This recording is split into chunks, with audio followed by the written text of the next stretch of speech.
Gee, I could have had Paul's baby by now.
Hello, pubbers. Welcome to Galactic Historian Office Hours.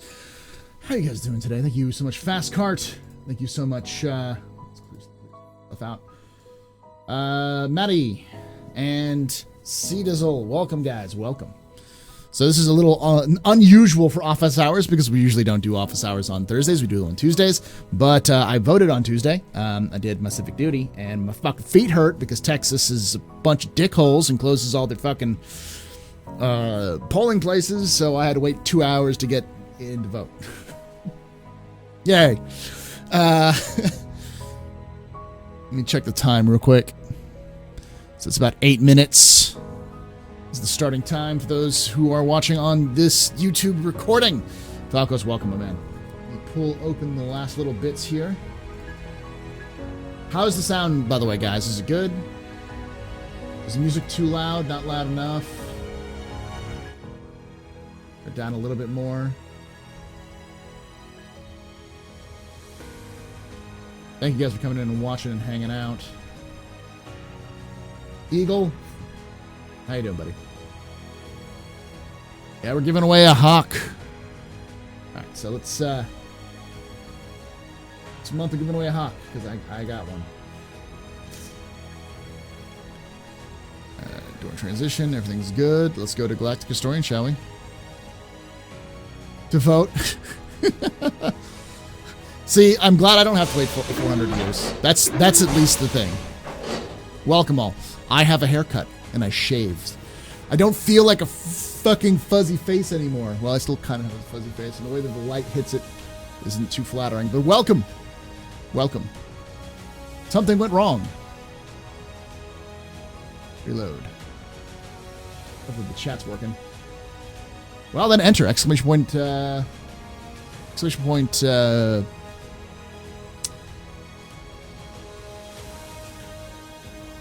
Good. Okay, I'm going to double check to see what's going on with this.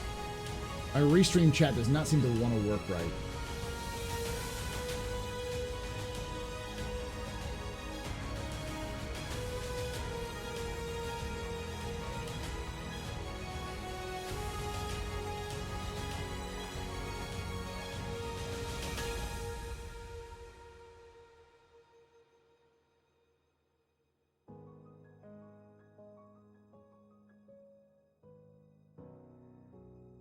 Restream chat seems to be dying here.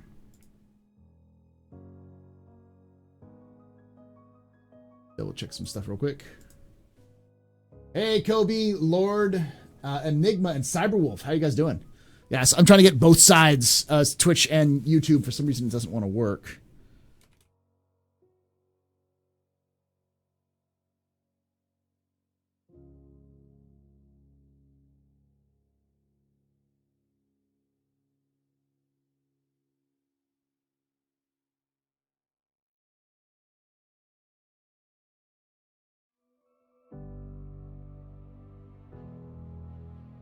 Real quickly.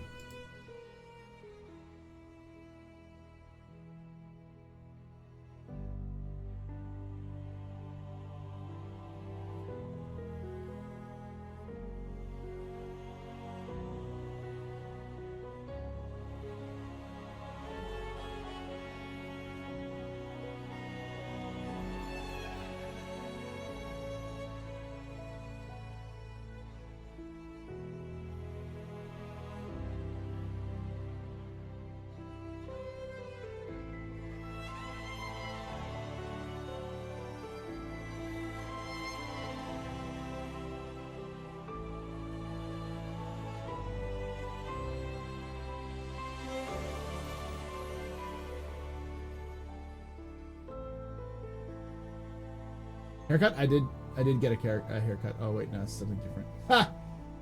My bad.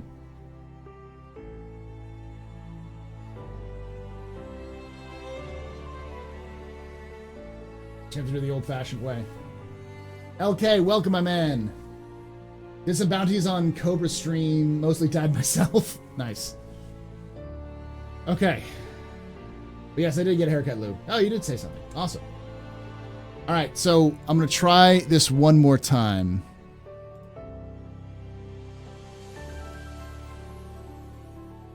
Restream chat seems to be killing itself right now.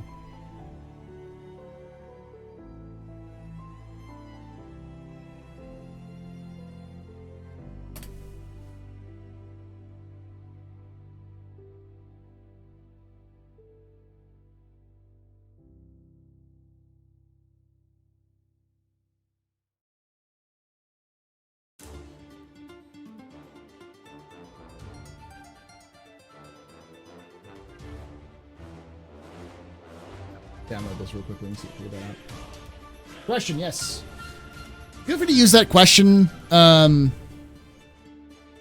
I'll try to answer them as well. All right, so I have a technical fix for this. It's gonna be kind of a weird fix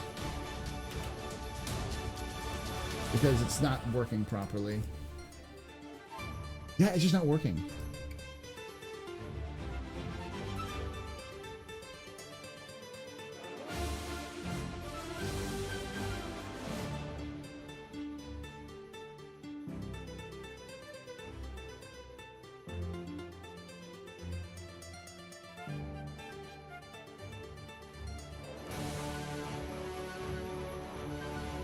Try something real quick.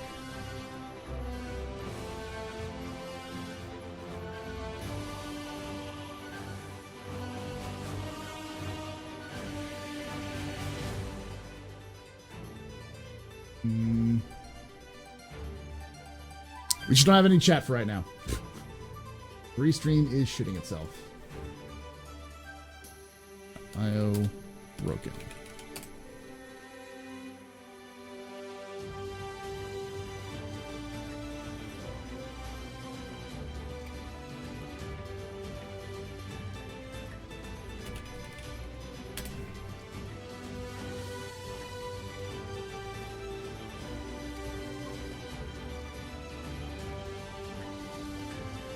Alright. So I'm just going to have to do this to get away. Okay. Pop out chat.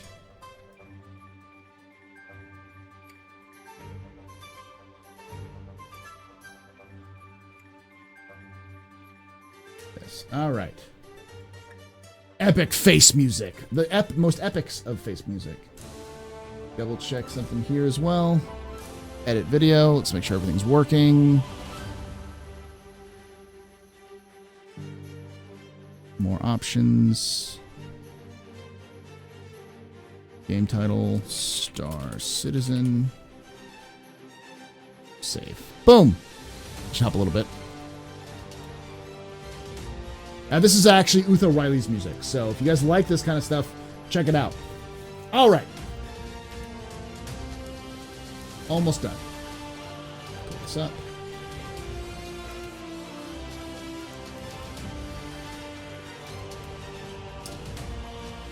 So, let's get down to discussing stuff and such. Welcome to Galactic Historian Office Hours. This is where we just kind of talk about lore. We talk about the game. It's more like a kind of chill hangout. We do a little bit of other things. So if you guys have questions, please do ask them. I'll do my best to answer them. If you guys want to put them in chat, you can put them through the question forum if you're on Twitch. Lou Hoodoo asks, is there any lore on why more remote turrets are not used on ships? No, there isn't. Likely, though, if they're going to make up a lore, it's probably going to have to do with reaction time. There's some sort of delay input between remote turrets and the users. And that split second could cost lives. Or it could have to do with processing power, that it takes too much power to do so. So, like, cheaper ships will not use them because it requires servos and gears and other issues that they need to factor in.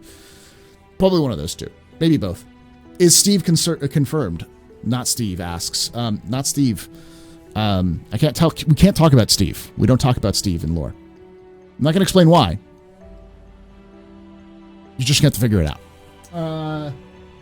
The show just started. Yes, Mario. Let's see. We know Pyro is mostly inhabited, so why does Pyro bring to the table gameplay-wise? Mostly uninhabited. It's actually not mostly inhabited, Maddie. It's uninhabited. There's another question here from Benjamin who asks, is Pyro supposed to be for the smart outlaw or just bar fights? So Pyro is a little weird because Pyro is... I wish I had this restream working. Try this again, one more time.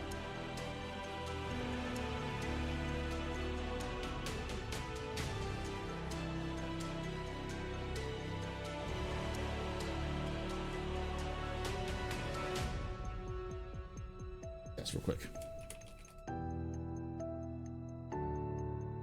Okay, so it's not connecting there.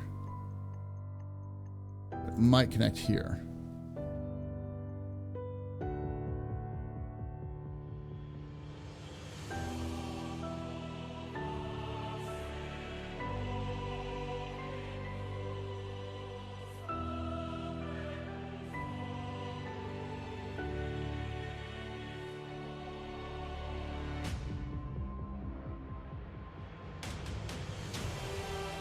that down.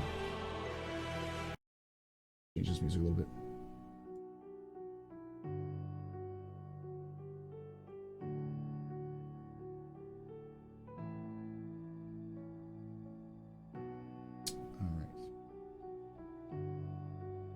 Keep typing in chat, guys. Are those you in YouTube? And those of you in Twitch. That way I can see if this works. Just type anything in chat. Anything at all. I'm just trying to make sure this thing's functioning. Anywho, the question was about the habitability of... Perfect. It's working. Good. Cool. Both sides are working. The habitability of Pyro. So here's the thing about Pyro. Pyro was a system that was discovered by a mining organization, a mining company way back in the day. And it just does not have... They thought that they could terraform one of the planets and they thought they could use the resources, but the sun is dying. And because the sun is dying, it's shooting out massive amounts of radiation. And it became just too expensive to try to deal with all of the problems, the environmental problems around Pyro. And we know that, so Pyro itself, the station that Pyro has, the only landing zone, is called Ruin Station. It's one of the old Gold Horizon stations. Gold Horizon is a completely different story. Ambitious company went bankrupt, basically. And the thing about it is it's definitely going to be an illegal hotspot. But because it's a large station and has a large community, think of it kind of like Levski, probably less inhabited than Levski, but always wanting the drugs and the booze. It needs a lot more stuff. So it's going to be a very lucrative place if you're a trader to trade from Stanton to Pyro, because Ruin Station probably doesn't have enough, if anything, and they probably have all of the drugs. They had 3 research labs, like a string of research labs that were originally built on the station to research the star and kind of like the planets around the system, that have been completely turned into drug labs. So it is pretty much a almost lawless area, which will be very lucrative for traders. As a result, also lucrative for pirates because there is no protection for them. Hey, Joe. What makes Pyro perfect next candidate for Star Citizen's development? It's connected to, first off, it's connected to Stanton. So Stanton and Pyro are both, already have a jump point connecting them. Secondly, Pyro is also connected to Nyx, which is Levski, Delamar. Delamar is supposed to be in Nyx. So if you make Pyro, the simple solution is to make Nyx next. And what's next to Nyx is Odin. So you have the Odin system, which is where Squadron 42 takes place, connected to Nyx, which we already pretty much have in game, connected to Pyro, connected to Stanton, connected to Terra. As you can see, there is a logical line. Many of us call it the line of 5, because it's the 5 systems which, if they do them, they run the gambit from lawless to semi-lawless to outside the UEE to heavily industrialized to center of UEE construction. So it runs the gambit of different types of construction, different types of locations, and pretty much any kind of environment you can think of, from totally inhabited to completely desolate. So Pyro is the link chain between Nyx and Stanton, as well as allowing it to have radiation, because the star is dying, so it's going to go supernova as a result. But it's going to take a while, but it's still in that stage. So it's throwing off lots and lots of radiation as it's doing this, which means that that's going to be a hazard for the gameplay designers to make, if that makes sense. I know a lot about Star Citizen's history. That's why I do Galactic Historian.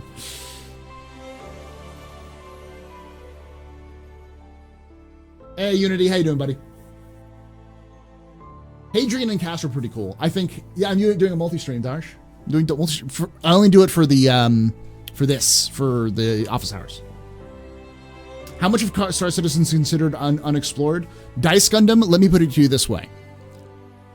Most of the Star Citizen systems are not fully explored. Even Sol is not fully explored.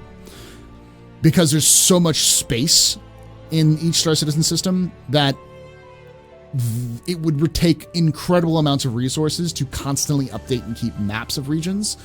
And jump points can form and disappear at random intervals. So there's nothing that says there's not a jump point in the Sol system that leads directly to, Terra. We don't know if that exists or not. It could. It could just form for whatever reason. So there's a large regions of Star Citizen which have to constantly be updated in terms of maps and are just generally unexplored. Does that only work on Twitch? No. So how this works is I'm using a program called Restream, and it's sending it takes the signal and then sends to Twitch and to YouTube. So I'm uploading to Restream.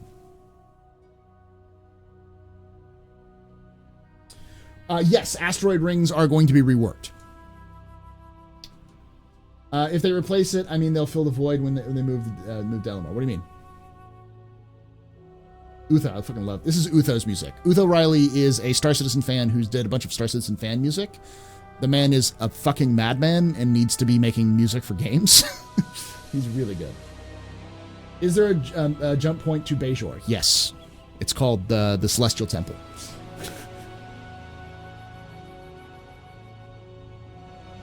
You've only been playing since November? Okay, cool. But yeah, Benjamin's right. It's called the Aaron Halo. There is, right now, you see it. They may have moved it to just before Microtech, because originally it was Hurston, Crusader, the Aaron Halo, then ArcCorp, then Microtech, which Delamar was supposed to be between, or that ring is supposed to be between Crusader and ArcCorp. Question: do you think some of the jump points will be permanent? Oh yeah, most of the jump points will be permanent. They'll probably open and close them at will, depending on what's going on and how they want to tell the story.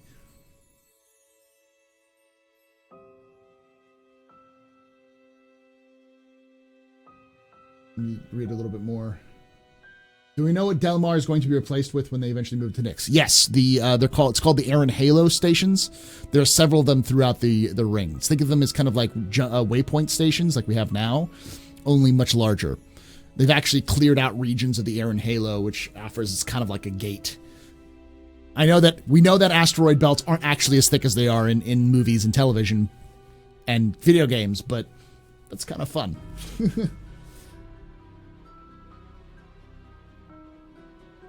Do I think Sol will be more complex than Stanton? Yes. There's only 2 terraformed planets in the Sol system. They didn't bother terraforming Venus, I don't think. Earth and Mars are the ones that are terraformed. The rest of the moons and planets have outposts and like cities on them, but they're not huge. You gotta remember that the Sol system is kind of a relic. It used to be super populated when humanity was the only system humanity was in. But it's been like 600 years since jump points have been discovered, and the Sol system is very barren. So Mars and Earth are still populated, but think of them as losing their luster.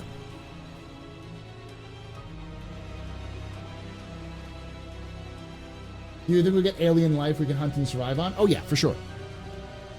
Star Citizen already has 2 for sure in-lore creatures. One is called the Ranta, and the other one's called the Blind Oni Crab. It's called the Oni Crab, which is a Blind Oni Crab is like, think an engineer from Halo or a Metroid from Metroid. They're these bags of gas that float around and like are scavengers. They eat garbage. They're an invasive species all over the world, all over the galaxy. And then you've got the Ranta, which is what is it? Arthropod? That's wrong. Roly-poly. I have to look them up again. I forgot the name of it. But they're like a giant roly-poly, or a giant pillbug. We know that they exist in the ocean right now, and they are mean creatures. Some of them will actually burrow in, eat a fish's tongue, and then replace the fish's tongue. That's how mean they are. We know that they exist because Ranta dung is found throughout the caves of the Stanton system. So when you pick up the little like poop things, that is Ranta dung. There's also the flat cats. Isopods. Thank you, Zap. Hey, Iron Dragon. On what moment Delamar will be removed and how they explain it. They probably just won't talk about it in lore, because it's not supposed to be there. I honestly think that they'll start telling stories in lore once Delamar is removed, and my guess is 4.0 is when Delamar is going to be removed, because if I'm guessing correctly, 4.0 will have Crusader and Orison in game, and that is the last landing zone and the last planet to really be fleshed out as a planet. And then they're going to, for Grimhex, they're going to add the ability to park larger ships at Grimhex, so that short of capital class, you'll be able to park your ships at Grimhex. They'll remove Delamar, possibly replacing it with abandoned stations, because that's another tech they want to do. And then they'll put Delamar back in once they get the Nyx system. They'll kind of revamp Delamar when they'll take a look at Delamar when they get to the Nyx system, because that'll probably be. I'm also going to make another crazy prediction. Pyro is going to be in by the end of the year, possibly 4.1. And then probably more like 4.2, but we'll see. And then next year, the big push will be get Nyx and Odin into the game, because Odin's for Squadron 42, so they probably need it in. They definitely need it in for Squadron 42, which is they're probably gonna release sometime in 2021, 2022. So that needs to be done. And then they'll do Nyx because Nyx has a jump point to Odin that may end up in the game as well. So those are two assets that will likely be close to be finished or already done by the end of next year. Thus, putting those in the games is simple. It's just a matter of adding the jump points, but you already tested that with Pyro. Once all of that is done, the hard parts are just going to be how do you make the systems? How quickly can you make the systems and put them out and stuff. So.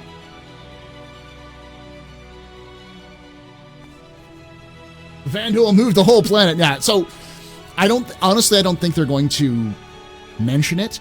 What's going to happen is the actual story of lore will start once they remove Nyx. And they'll probably start adding storylines and story elements to Stanton before we have Pyro. That will link us to Pyro. Then they'll add story hooks to Pyro that links us back and forth from Stanton to Pyro, and so forth. Think of this as kind of like the small bit of the story, the origins. And then as the alpha continues, they're going to expand it out and use that as kind of like testing grounds. And then once they reach beta, they'll either reset everything, or they'll say, "Yep, that never happened. We'll restart it from the beginning," or they'll just fold that into the lore over time. How many planets in the Pyro system? I think 8. Nyx has 4. I have to double check though. Let me check real quick.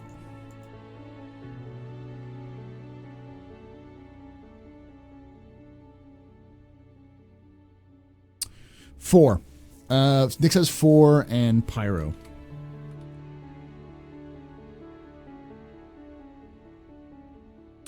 It has 6. Yeah, Pyro has 6, but it also has 7 jump points. So, Pyro has a jump point to Terra. What are the jump points? It has Pyro jump point to Hadrian, Terra, Oso, Cano, Stanton, Nyx, and Castra. That's insane. We don't actually, Ferric. We don't have a lot of information about the Nine Tails. We have more information about the shipjackers who are getting the the Idris than we have about the Nine Tails. Thank you, Invictus, man. Did I say M? Whatever, I'll fix it later. Grimhex's near Korea to me looks inconsistent. Korea is not finished. The lore behind Korea is that it was built and then there was a faulty atmospheric processor. And that's the reason why they were building Korea in the first place, because they wanted to be able to monitor criminal activity. Grimhex, it's complicated. Essentially, Grimhex exists because Crusader doesn't want to deal with it. Because it'd be too expensive for them to send in a security team to deal with it. And likely, the existence of Grimhex is going to eventually lead to a reckoning. I think once we start having more systems open up and the outlaw systems or the lawless or low-sec security systems start to develop, I think that there will be a story point to take over Grimhex, or that Grimhex will be destroyed. Because right now it only functions as a game point, but it also has a lore point.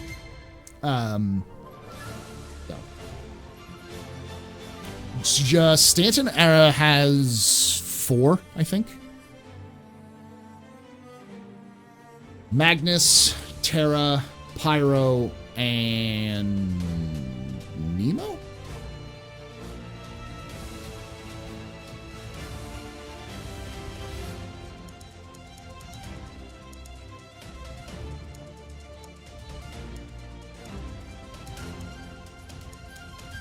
No, it only has 3. Terra, Pyro, and Magnus. That depends on your definition of enemy. The most formidable enemy for the UEE right now is the Vandul. The Vandul is a species of nomadic aliens which have been raiding and attacking human systems for the last 300, 400 years, and humans have not been able to stop them. They've been slowly gobbling up systems as they move, with humans being unable to stop the waves of Vandul invasions. Number 2 would probably be outlaws. The Outlaw Confederacy is what I like to call them. A loose association of pirates and smugglers and just criminals and rebels who work mostly out of a ad hoc station called Spider in the Cathcart system. Number 3 would probably be the Xi'an, because there's still kind of a cold war between the human and the Xi'an. It's not as bad as it used to be. They're kind of like a turtle-like species that are very advanced, probably more advanced than humanity, but are very standoffish with humanity.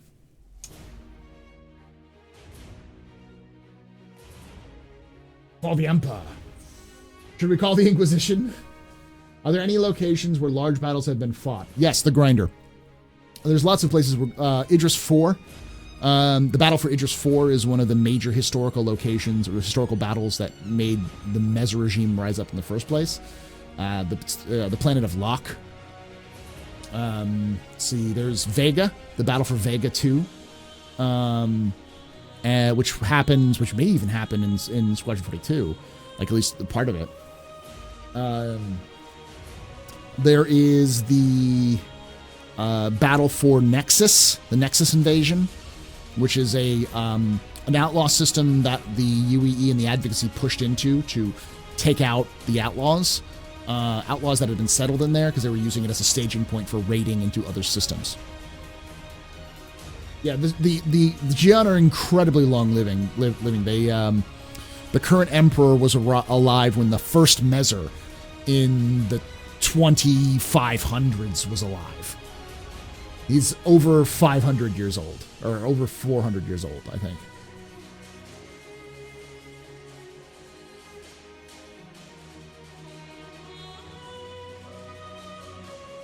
To the crazy Big Benny's guy, it is, yes.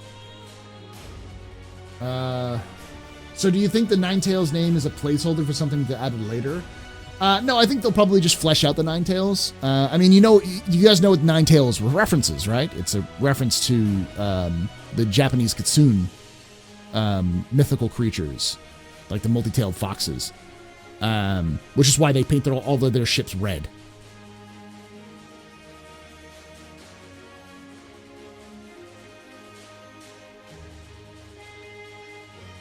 Orion does need to be added, but Orion is a Vandal system. I'll go back through some of these responses as well. How quickly did you answer the quiz questions CIG tweeted? Like almost instantly, Fastguard? That quiz question, I did a freaking video on that quiz question before they released the lore point, because it was released in Jump Point before it was released to everybody else. Lou Hodo asks, are there any moons that have been terraformed that orbit large planets, like Endor from Star Wars? I don't know. I'd have to look that up. I've not heard of any. Most of the planets that have been terraformed, most of the places that have been terraformed have been planets. And they're real tricky to do. Hey, Hormongs, how you doing, buddy? Since we have a Corvette, carrier, and destroyer, do you really see us getting a cruiser, battlecruiser, or battleship in game? Yes, Invictus, I do. There was a part of the Kickstarter campaign to have a cruiser, battlecruiser, and I think even a battleship, though we may not have a battleship. The battleship that we know, the Dreadnought that we know, is called the Retribution. It's a set piece in Squadron 42. We know it exists. We found the assets for it. It exists in lore. It's been referenced in lore.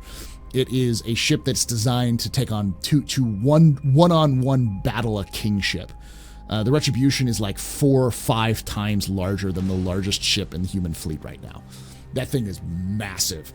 And a lot of people think, because it's got this like big tuning fork in the front, that tuning fork is just a giant mass driver, which would be fucking ridiculous. Do I help CIG with lore? I do not, Dice. I do not. CIG writes their own lore. I simply make videos on it. They have 3 people who write lore. You could carry entire cities on that thing. Basically, yeah. How many players do you think are going to get eaten in the Lear system when it's available? All of them, Ferric. All of them. Lear is... do not visit the Lear system. The Lear system is Space Australia, and it should be left alone. No, not that we know of. There is one alien super weapon that destroyed a planet, but in the Hades system. But the people who built it died along with it. Like 500,000 years ago, a species that existed in the Hades system fought some sort of major war amongst each other, and the last planet in this, like the number 3rd or 4th planet in the system, is actually a half planet because a super weapon blew the thing in half. And right now, in lore, there's lots of companies like Hurston Dynamics and Bearing who fund expeditions to these, as archaeological digs to this dead system to try to find the technology that built this super weapon. Their lore is sort of endgame. It's just not fully fleshed out yet. The Arlington game, yes. Hey, Firefly. Are there books on the lore? There are stories which have been written. There's no books written on lore. Probably the closest thing you're going to get to anything attempting to explain the lore is Galactic Historian, what I do for videos. In Lear, sushi eat you. No, they were Moon. The theory is that they were in a civil war, and as a result of the civil war, they killed each other. They unleashed like all of their planets have been hit with biological weapons, nuclear winter. Like they just went all out and fucked themselves. To a degree, it does. A lot of the old lore is that was too specific has been completely changed, been retconned. But generally speaking, the old lore and the new lore are also very generic. They're trying to keep most of the lore out of lore posts and keep it more general, because they want, when they put it into the game, they want players to impact it. So they want to create set pieces, not specific details, and they want us to either find it or write it.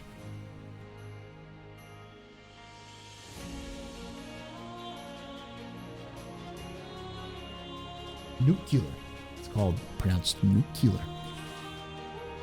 Wasn't there a novella stretch goal? There are several short stories, but yes, there was a novella stretch goal.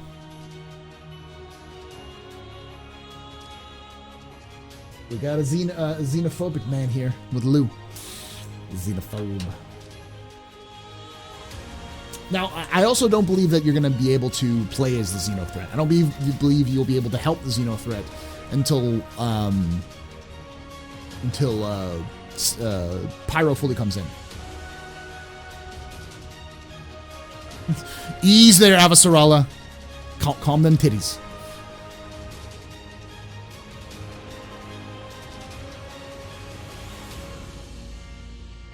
No, you're right. There was a novella stretch goal. There was a novella stretch goal on the Kickstarter. You can actually buy it. It's like $10. Has it been confirmed that Ninetales are named after that, or is it more Cat of Nine Tails thingy? It could be a Cat of Nine Tails thingy, but I think it might be a reference to both. CIG writers like to do both. The only thing we do know about the Ninetales is that the Ninetales do work closely with Ruto. Ruto is essentially like he's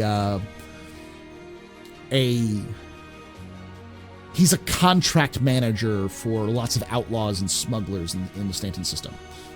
So he takes in contracts from them and then gives them to others who might be able to do it so that the Ninetales aren't caught assassinating an advocacy agent.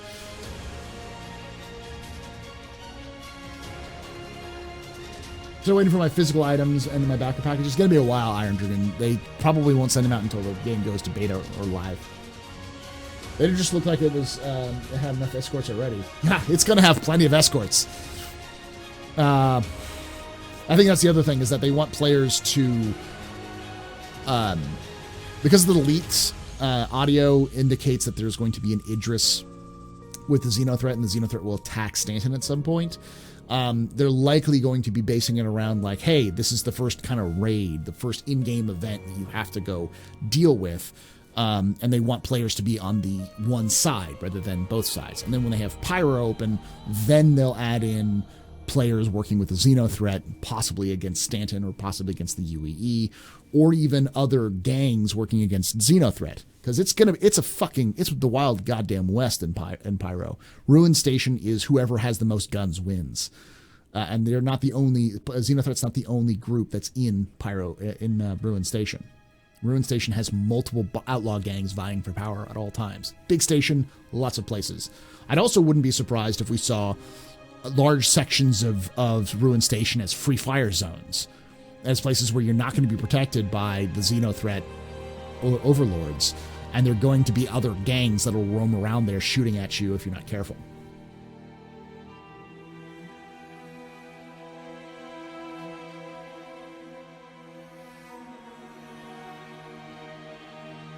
No problem, Greg. Can I explain the Banu Merchantman ship in lore, and how can we own one for being human species in lore? Mike, the long and the short of it is the Banu will sell to anybody who has the money or the shiny things. Think of the Banu Merchantman as the old design of ships before the Banu started meeting other species. And as a result, it has a bit of a staple, as they've been making it for so long. They've been updating it, but they've been making it so long that there's no reason to design a better cargo ship, essentially. But they sell it to a lot of people. They just, the key with the Banu Merchantman is it would likely be difficult for non-Banu to acquire one outside of Banu space or near Banu space. Like, you're not going to get a Banu Merchantman in Stanton, but you might get one closer to Banu space. No, they're Space Groot. The Banu are the tall Groots.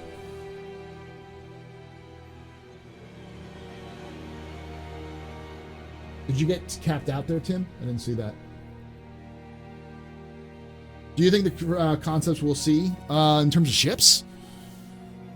Well, two things. First off, everyone's like, oh, ear to the ground because ICC. It's like, they're punny, but they're not that punny. ICC stands for the Interstellar Surveyor Corps.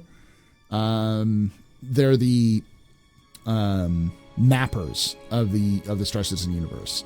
So if the ICC is seen around Origin's headquarters at New Austin, that means that the next ship is definitely going to be a Origin mapping ship or exploration ship of some kind. Possibly a medium ship like most people have been focusing on, like the 400 series.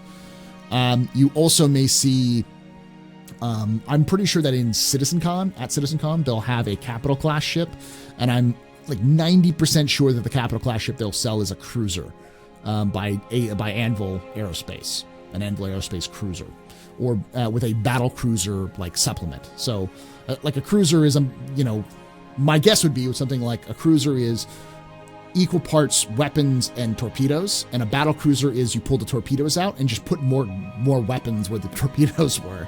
So a battle cruiser is more of a slug it out close range ship, whereas a regular cruiser is just battle cruiser is a slug it out close range ship, where the regular cruiser is just a like an escort or like a shielding ship for carriers.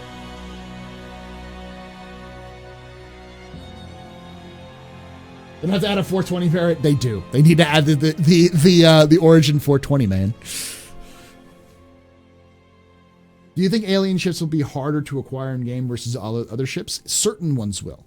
They'll. The thing is that we know that APOA makes lots of ships for humans that's the Xi'an ship manufacturers, and you probably could find APOA ships closer to Xi'an space, but the further away you get from Xi'an space, the harder you'll be able to buy them. That kind of thing.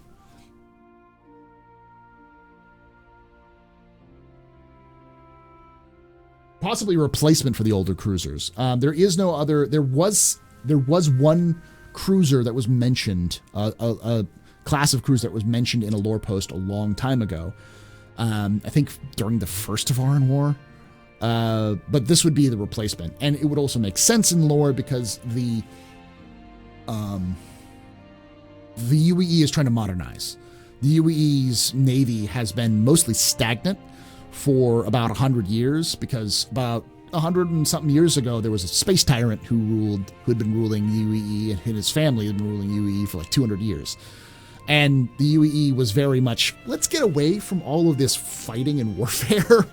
Because, hyper-militarization kind of turned us into space Nazis. So they tried to get rid of a lot of that problem. And were even trying to downsize the military when the Vanduul attacked Vega. And that caused everything to be like, well, nope, we're in the middle of a war. Time to throw all this money back into research and development. Which is why the Polaris came about. The Polaris is a new Corvette.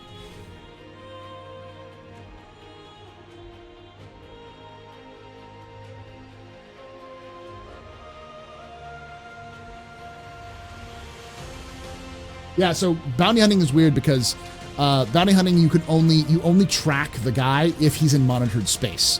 If they get out of monitored space, the marker disappears.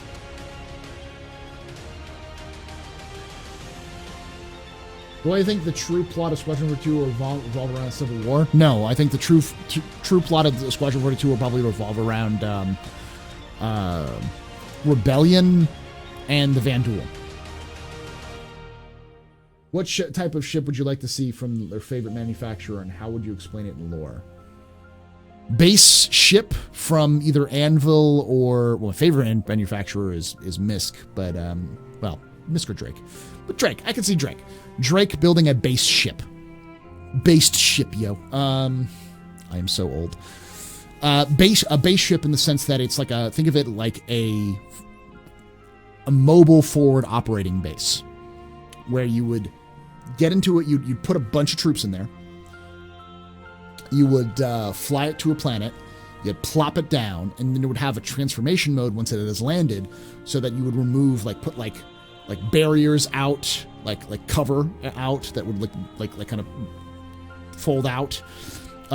Bays for vehicles would open up, and inside the ship you have barracks, medical facilities, cargo bays, armories,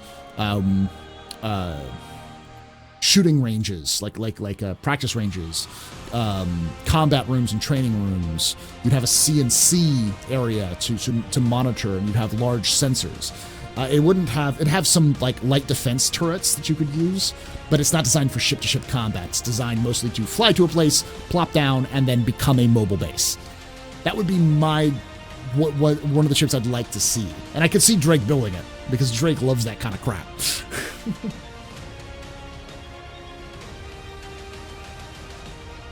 Yeah, kind of like a Command and Conquer mobile base.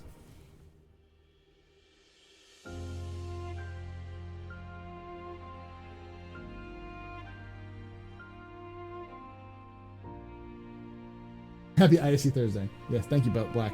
How you doing, man?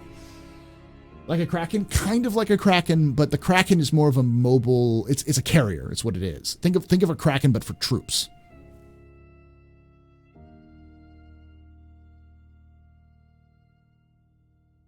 Because, like, in secret, Drake could also be like, yeah, this is totally for the military. And also be like, and it's also for pirates. Because it becomes a mobile pirate base. You can control territory. Market as the competitor to the Pioneer. Well, instead of the Pioneer, which builds bases, this is a base. So it's a competitor to the Pioneer in the sense that it's like a mobile place. You would almost be an accessory to a Pioneer. You'd have a Pioneer. You drop this thing right next to a Pioneer as the Pioneer is building outposts. This works as kind of a defense place, a place where people can go in and rest. And you could do a merchant version that instead of replacing all of the combat stuff with making like a mobile like base that you could also sell shit from, like a mobile market.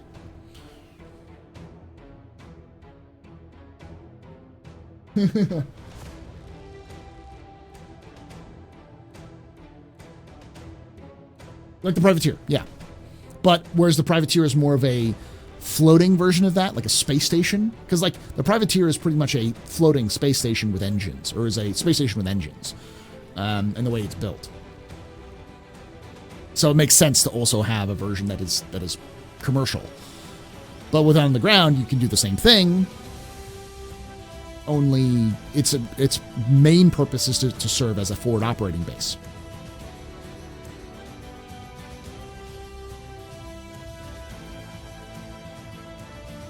Oh yeah, and I could also definitely see them do something like that too. The super caterpillar, double wide caterpillar. Do I think that it'll be allow players to get as high as a senator in game to influence events? They said that at one point that they were planning on doing that, but I don't think. I honestly think that the highest rank that a player might be able to have is a governor, and that's likely going to be on planets where players inhabit them. So, like, you find a new system, there's a new planet, people start coming to that planet, building up bases. There may be some mechanics set up so you can appoint someone as the governor of that planet. And that governor would then, be in charge. They could set things like tax rates or something like that, too. That's post-launch kind of situation. He'll only support transitionalists who also supports keeping the capital on Earth.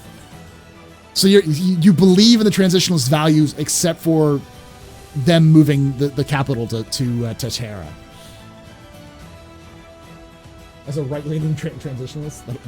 You mean a universalist? Because that's what a universalist is a right-leaning transitionalist. Well, they believe more in the market than the transitionalists do, but...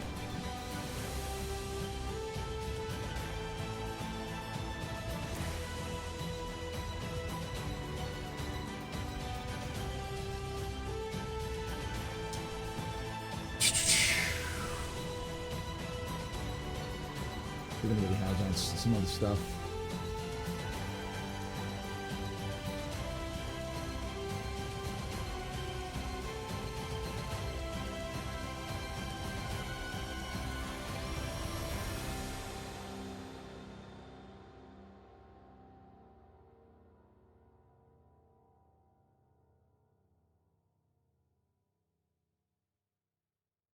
Back real quick.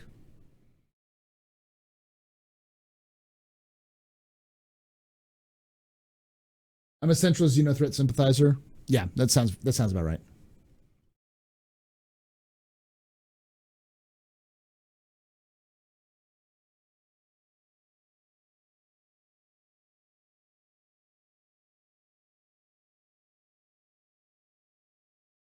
YouTube chat is lagging a little bit.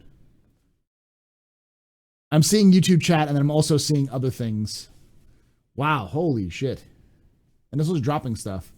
Like a bigger hammerhead, 420 pleasure yacht. There we go.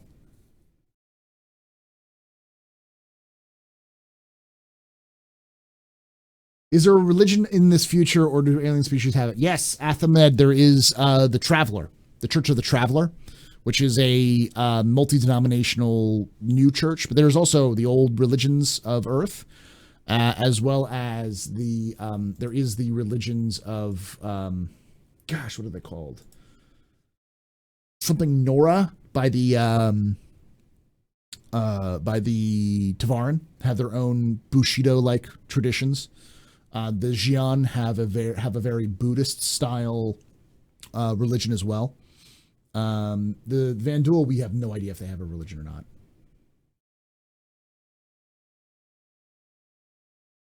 Called the Traveler, yeah. Church of the Traveler.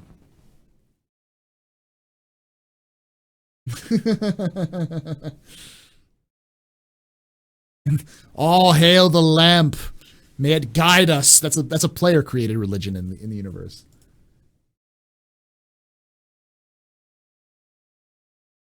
Kill some.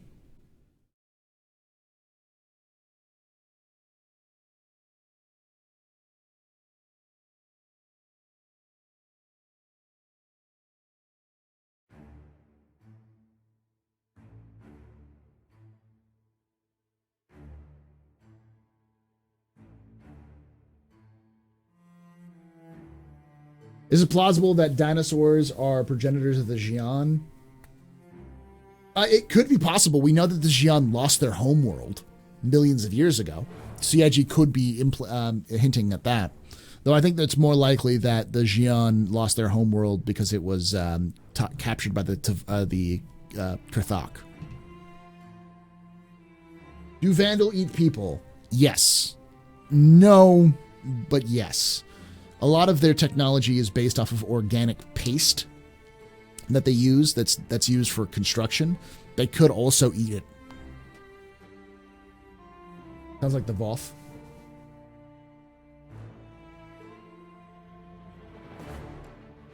What is the UE currency? Is it metal or is it cryptocurrency? It's cryptocurrency, and it also has some physical value. They've talked about possibly having some sort of like credit chips that you can like download and put it into like a physical form for more secure transfers, but it's mostly cryptocurrency. UEC. Polaris 2951? No, probably. I mean, I could see it coming next year. I could also see it coming this year. It depends on a lot of other factors. If it's needed in Squadron 42, do they have the design language down for RSI? I think the last answer is they do. And it would fit well with the current batch of ships coming out, because it's a counter to the Hammerhead, or it's a hand in hand with the Hammerhead. So we'll see.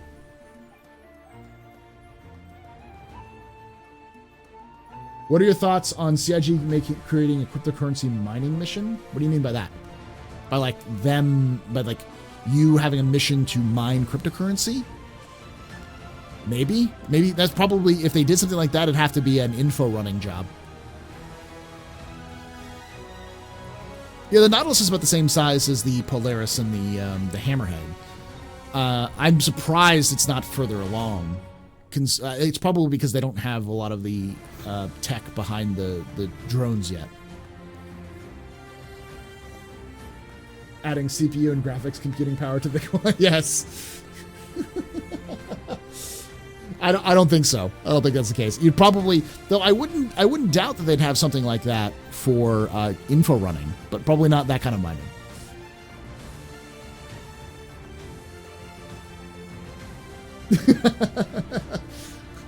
Think you'd have a lot of angry Terrans if you did that.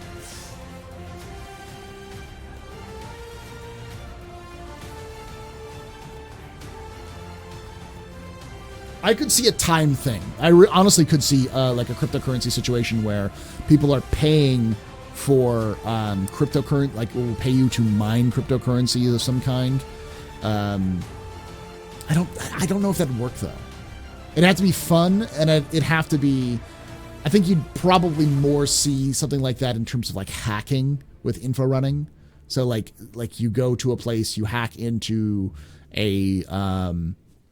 like a secure location, and then like cryptocurrency where you have to kind of like mine using equations, your ship is going to go through its paces to trying to go through the equations to try to download as much of the currency as possible off of like a secure vault, and then get out before or survive until they get all the credits, and then get out without being caught. I can see something like that. The Terrapin, it kind of is an info runner. I don't know if it would be perfect. I think the thing is about with info running is that I think that when they implement it, info running will be an everything job. Info running could be an Aurora job. It's just not every ship is built for it. So ships like the Star Runner and the Herald, well, you don't need to have an extra cargo container that has that information. It already has that slot, so you just plop it in there. And it's also built for a little bit more security, so you probably will have more data possible than other places. And it won't be as at risk of just being destroyed.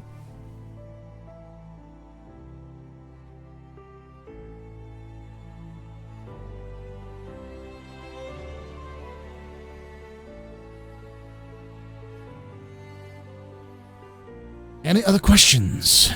We've been doing this for about an hour. Love my Terrapin. Terrapins are awesome.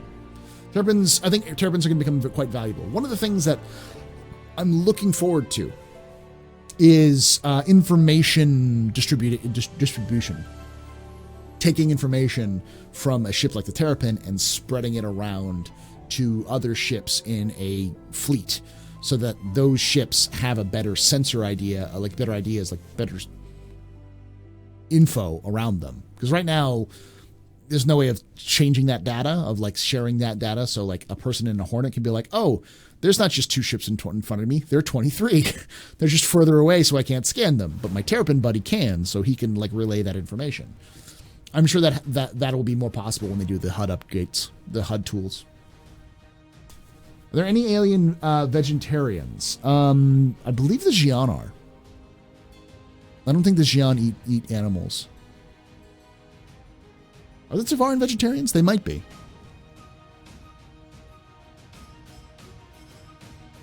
Is the lore of the Tavaran yet? Yeah, there's lots of lore of the Tavaran. Rayla Shah, I think, is their religion, which is a warrior's like honor, duty kind of thing. I have to look up the pronunciation, the name of it. They were originally from modern day Elysium, which they had a different name for.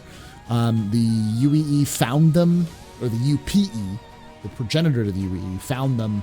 A doctor found them, sent the information back. In that same year, the Tavaran attacked the UPE in the First Tavaran War. The First Tavaran War was bloody and brutal, and the UPE almost lost. In the last kind of gamble, they pushed to retake the Idris system from the Tavaran.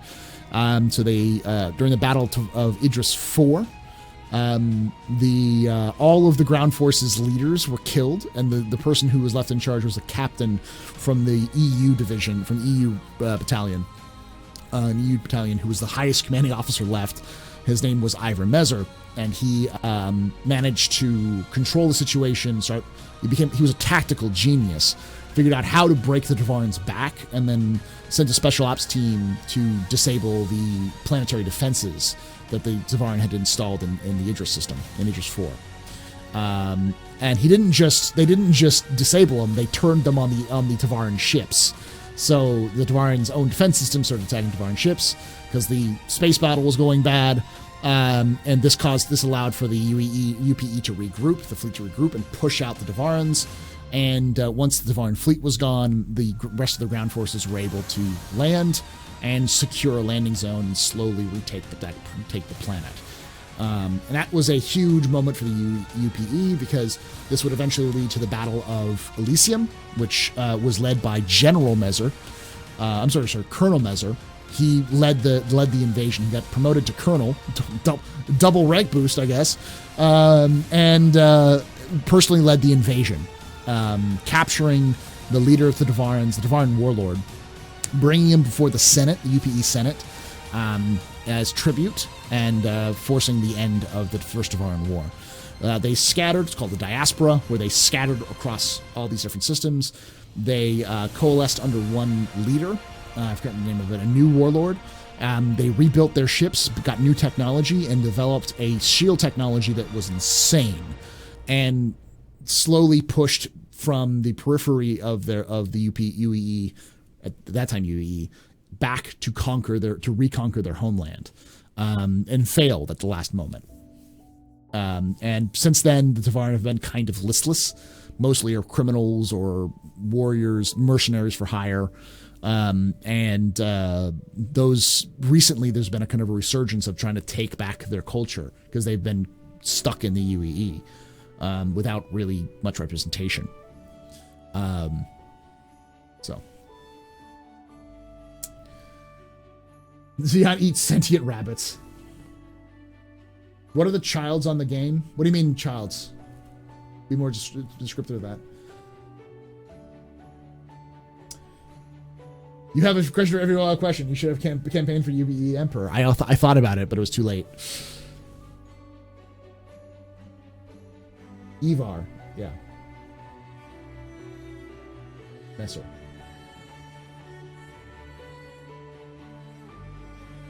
I know the Devaran are in hiding on planets now, but have they always been more of a planet-dwelling species, less on the move? They have been. They, as far as we know, they only had one jump point that they knew about before they met the UPE, to the Castra system.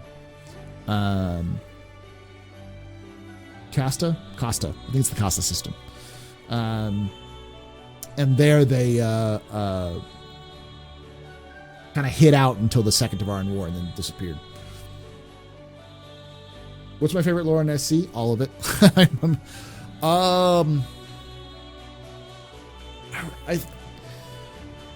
I think I like the stories of the Devaran Wars the most because it's the most fleshed out of the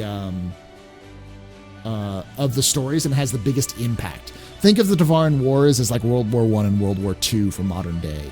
Like everything stems from them. Like everything that went wrong and right in the world after the Devaran is happened because of the First and the Second Devaran Wars. No problem, Neil. Castro, thank you. You do.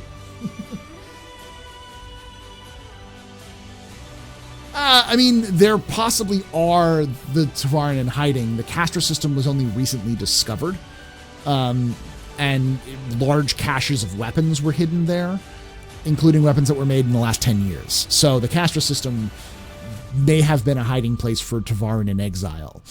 There is one planet that's not in UEE space that's really harsh that Devaran have been coalesced under, independent coalesced. They're kind of like in exile. Then there's the Devaran who've been subjugated in the Elysium system. Most of them are like focused on that.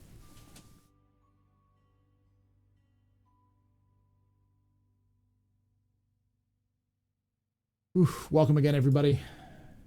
You guys are hanging out. Thank you for that Twitch Prime there, sub there, Auntie, for 38 months. You rock, my man.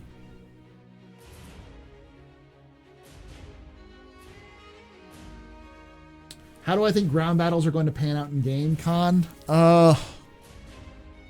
Very carefully. I think you're likely going to see more.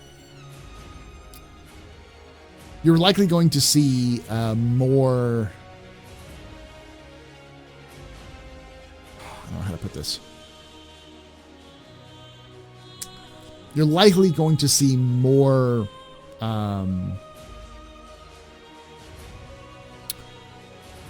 emphasis on scanning and the fact that ground vehicles and people will have less signatures and harder to detect. I think most of the ground battles will be smaller scale, I don't think you're going to have large convoys of of ground vehicles leaving from one place to another. You might, but we'll see.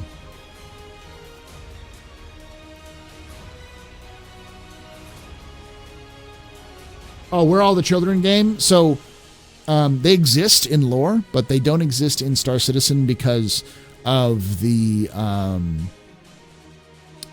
fear of getting an AO rating. Because children in game always leads to, can you kill the children? And killing children in video games is a quick way of getting your game banned in places like Australia. So their goal is to kind of keep that away as much as possible.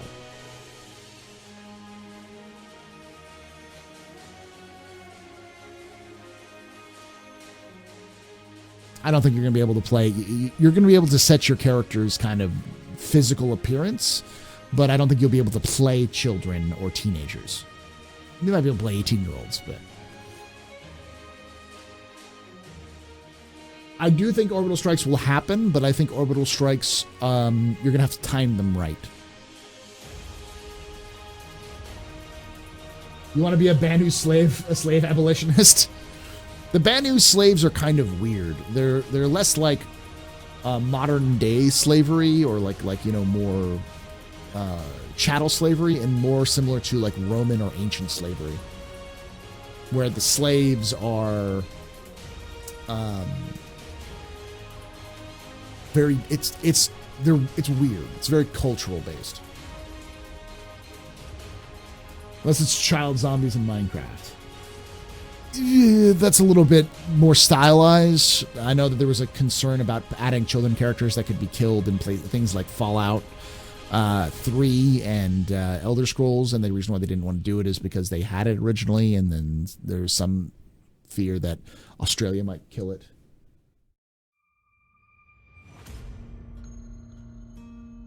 Does Port also have any significant lore in game? Yes, it is the main depot for cargo and people going to Orison.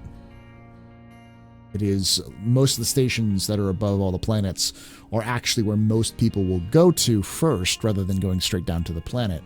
And there they take orbital shuttles from the station down to the planet. Which is something I'm sure CIG wants to do in the future, which is have a shuttle that frequently leaves from the stations, goes down to the planet, that you don't have to fly down.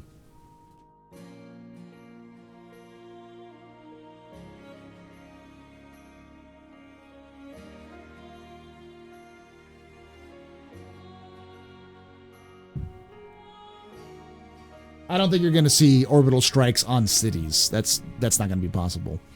Just because the destruction engine for that is too complicated.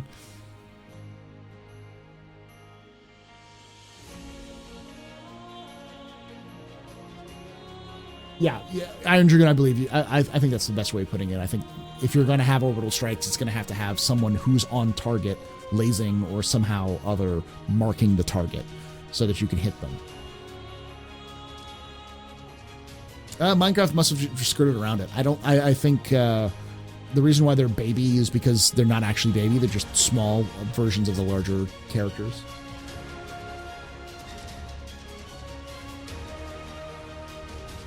What do you want to know, Falcos? There's a lot to be said. I actually made several videos about Orison and Crusader, the company. The floating platforms used to be a UEE shipyard. It was built there before the system was developed, and it was sold to Crusader because Crusader wanted to use those orbital shipyards to build their larger ships for cheaper. And Orison was developed from those floating platforms that were originally built by the UAE, and it's become kind of a tourist destination. Company town. Can you imagine orbital strikes in the hands of griefers? Yeah.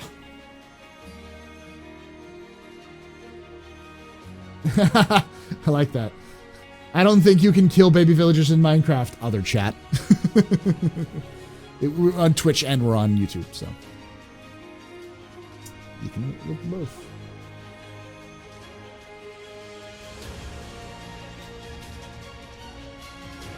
Yeah, definitely gonna be Cloud City.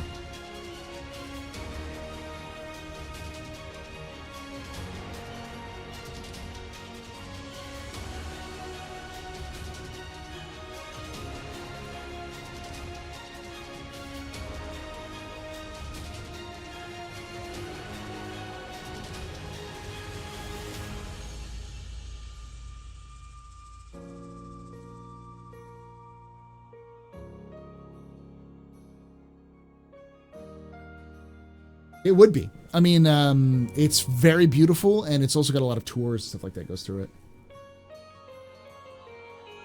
In Minecraft, you can industrialize genocide, so, yeah. Good night, Darsh. Thanks for hanging out, man. How about living vicariously through the eyes of a veteran player before you get thrown to the wolves? Actually inhabit the bodies of players and observers. I like to ease my player into the game. Tyre, that's what Squadron 42 is for. If you want to play that, the Squadron 42 is very much the single player campaign that takes place before Star Citizen. Come have a pint with your fellow citizens in Vancouver, Canada. Nice, man. Yeah, I'm in the U.S. So, but if there is a Vancouver Bar Citizen, people should go. It's a good time. Squadron 42 is the story of Operation Pitchfork. No. So Squadron 42 is likely going to take place between 2945 and 2940, maybe 2950. It's going to take place in the past in Star Citizen, the current past in Star Citizen. Darj sleeps. Yes, he sleeps. Hey, Blackhawk, thanks for hanging out, man. Have you noticed that the release of the big ships with strong shields, but no single or dual person ship that could threaten them? Yes, because they're designed to hit each other. A Idris is designed to be taken on by another Idris. It's that kind of thing. Retaliators are designed as a shortcut to doing that, but you're still looking at multiple salvos from multiple Idris or retaliators to take down an Idris. Hey, Tacon. This is Galactic Historian Office Hours, where we kind of have an AMA discussion about Star Citizen and Star Citizen lore. Jupiter has like 2.5 times the gravity of Earth. Yes, that's true. Because Fem, it's a cold Jupiter. It's not Jupiter. It's bigger, but it doesn't have the same kind of mass as Jupiter. I don't know exactly the lore behind it. I think it has to do with they terraformed the upper atmosphere of Crusader. I don't know why the Mad Lads did it, but they did. Which you can actually breathe the atmosphere in there. Idrises or Idrisorum.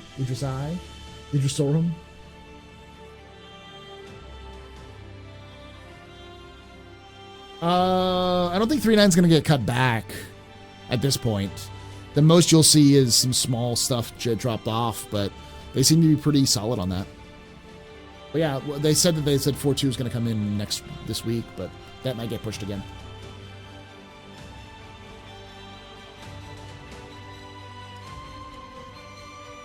Hey, Vilius. Thank you, man. Muchas gracias. Me hablo un poco español porque soy de California y vive en España para 2-3 años. It's been a while since I've spoken it fluently, though.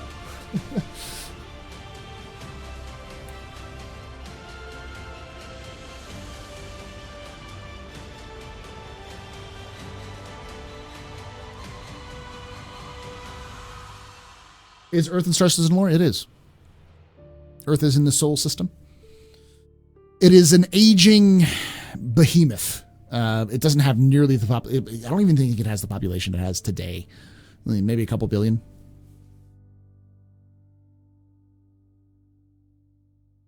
Are there any examples of interspecies offspring? No, not that we know of. Will Stanton always be the starter system? No, there will be other systems you can start in. But Stanton will be one of the bigger ones, probably until they add more systems into the game. Half human, half Kajvar. No, they haven't had. I don't know if. I don't think CIG is going with the Star Trek rule of everybody can mate with everybody else.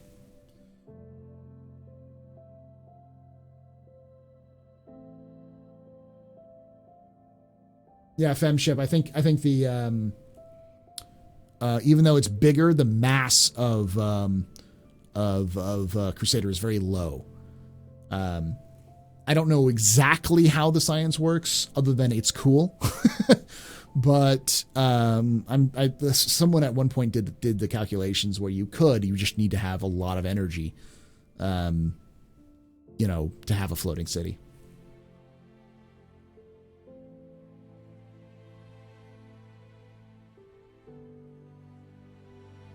That's heretical. I think it would be a good idea for the first Squadron 42 to introduce and resolve conflict with the Vanduul, part 2 with the Banu, part 3 with the Xi'an. I don't know. I think the Vanduul will always be a part of Squadron 42 in terms of the first 3 parts. I do think that the Banu and the Xi'an will show up. We already know that the Banu at least have a piece in the side mission that we saw for this vertical slice. I know based off of things that I've read and seen, the Xi'an also play a role. All of the species have some kind of role in Squadron 42. It's just part 1 is heavily based in the Orion system. So, not Orion, the Odin system. So the Odin system is one of the main set pieces. And the other systems, episodes, episode 2 and episode 3, or chapter 2 and chapter 3, will probably take place in other systems or multiple systems. They may directly involve the Xi'an and the Banu, but we'll see. Do I think the purpose of the Ares is more surgical strike than Space A-10? I think the DACA version is more of a Space A-10, and the laser version is more of a surgical strike.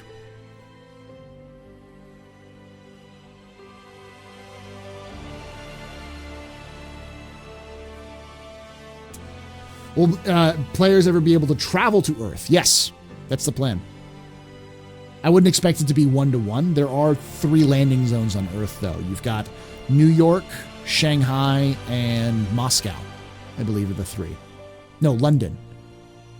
Either London or Moscow. But I know Shanghai and New York are there. What's my favorite bit of lore? Most interested in finding out more about? Hades systems I'm more interested to find about.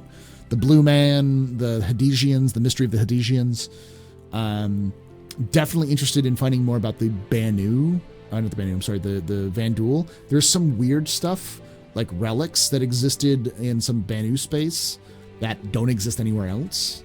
That could be ancient Banu civilization, or could be a different civilization that the Banu wiped out.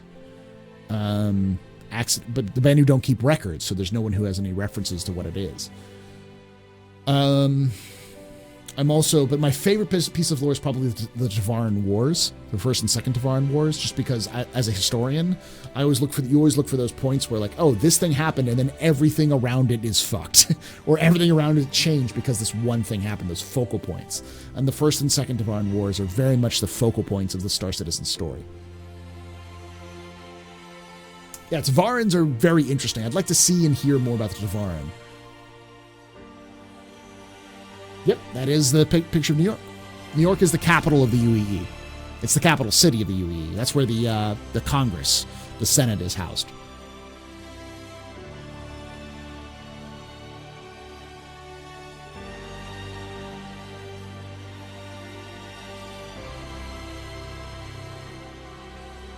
Like the Turians if they lost, yes. The Tavaran are pretty much the stand-in for the... I'm going to get murdered for this, but the big cat people from Wing Commander, the Kilrathi, I think is what they're called. Essentially, you can think of them as the Kilrathi. The first and second Tavaran Wars are kind of like the story of Wing Commander, but they don't have Wing Commander, so they just kind of inserted it.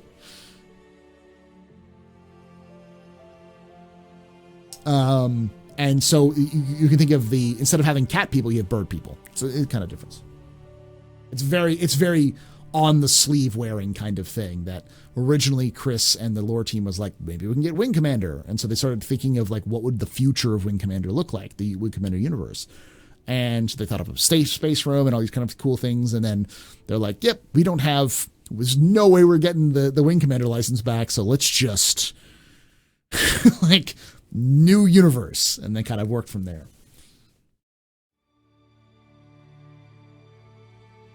You get the free run of the place? I don't think so. That's a little too detailed, I think. You think they'll add fallen destroyed civilizations that will come across further down and resurge back? Possibly. The Hadesians is a big one. There's also this civilization on Terra that we don't know a lot about. They've got their own name. I gotta look it up. Same with the ruins, the mysterious ruins in one of the Banu worlds. There are plenty of lost and fallen civilizations that are in the lore. There's no pre-genitor race, and no one seems to have found any evidence of a race that was using jump points or traveling between stars. Do you think we'll ever see a cat race? We could. The Kurthok. The Kurthok are the only complete mysteries of Star Citizen in terms of the alien race.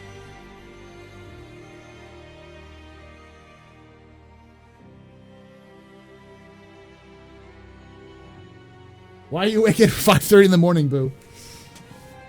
Am I recording now? Yes. Well, I'm live streaming, so on YouTube, I'm live streaming it here as well. And then when we go to 0 to hero, we're gonna end the YouTube stream and just do the Twitch stream. You really want to see a playable cat race? Because reasons. Because everyone wants sexy cat people in their games. Whoop, whoop, whoop, woo. Thank you so much, Boss Joker, for that. 27 months. You rock, my man.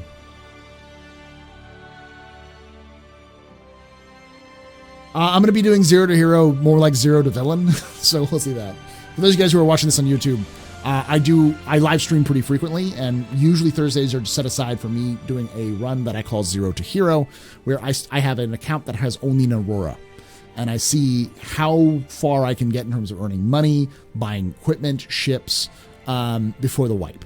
Essentially doing that new player experience. It's given me a lot of insight into how Star Citizen works for new players, what CIG needs to do, and it gave me some pretty good suggestions on what CIG could do right now to improve the new player experience. And since I've done that, CIG has done pretty much everything that I wanted, that I would have asked them to do. And I am not taking responsibility for that. I don't believe it was just me, because the stuff that I was saying, I was hearing others talk about frequently on Spectrum and Reddit and Twitter and Facebook and so on and so forth. So I know that other people were doing something similar and they had their own suggestions for it. So no problem. I mean, I love doing it. I love doing the 0 to hero. It's really fun. The problem is it's not the best content for Twitch. So every villain is a hero to somebody. Yeah.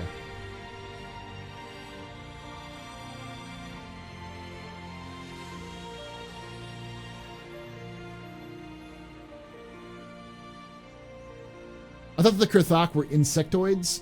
I think we think of the Kurthok as insectoids. They've never been described in lore, but they've been described as that because there is a species of Kurthok, the Kurthok species in Dungeons and Dragons, which is insectoid. Though I can look it up in lore and see if there's actually been a description of the Kurthok. All we know is that they're the enemies of the Xi'an.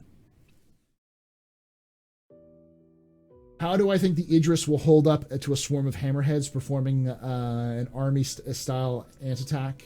All hammerheads landing an Idris hull, firing their weapons point-blank en masse. On the hull, probably not too long, but the Idris will probably, or the hammerheads will probably explode. There is, at least in lore, a case of hammerheads doing offensive maneuvers against larger ships and working. There's a lot of firepower. And I think you would need firepower that would have some shield pen. So lots of Gatlings. I'd probably take 3 or 4. You could probably do it, but it'd probably take a while. Depends on how well they balance it. Fall through these planets. Yeah.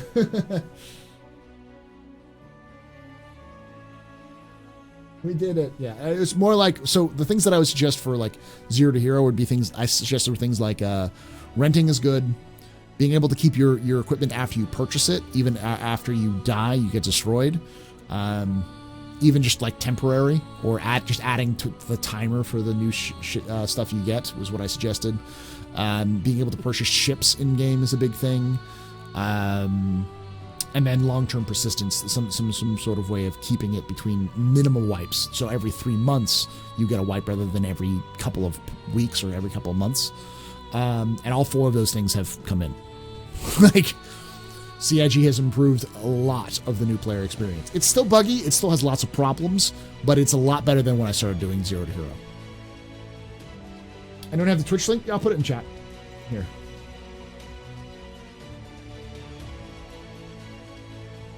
There you go.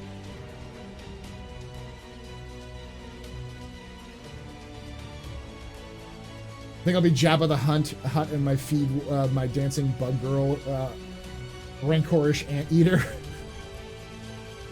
Do I expect the cost of everything to be updated when the economy is reworked, like the earning rate? Yes. Right now, everything is placeholder. They're basically not going to do anything long-term fixed until the dynamic economy is put in, which sounds like they're wanting to do it before the end of the year. So,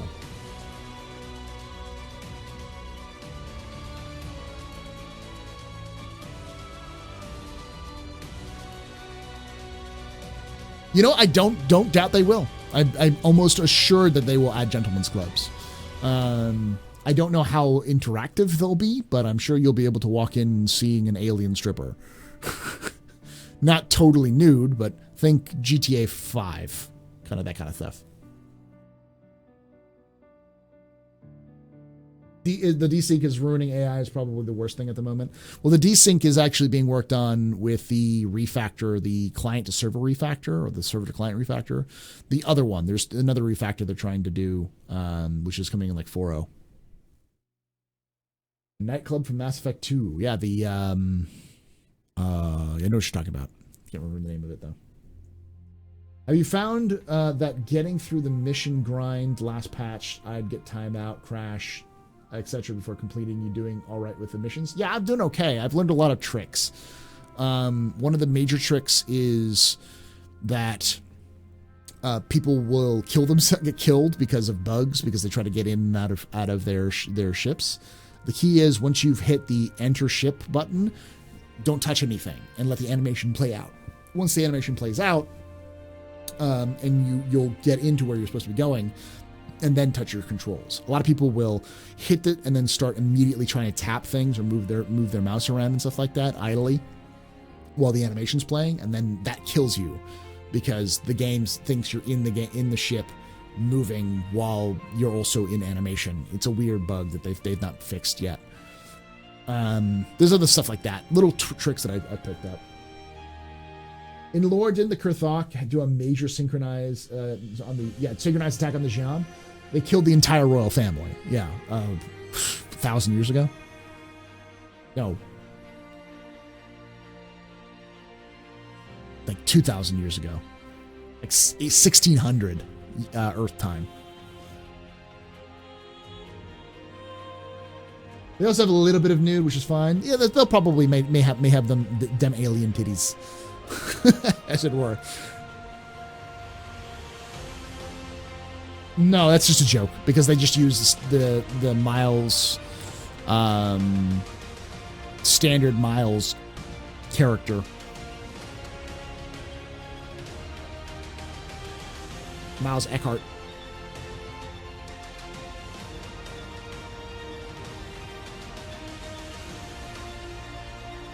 Three titties of orange strippers, yeah.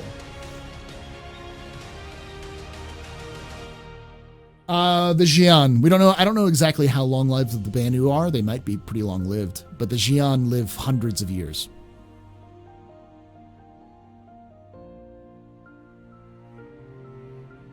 Boom, boom.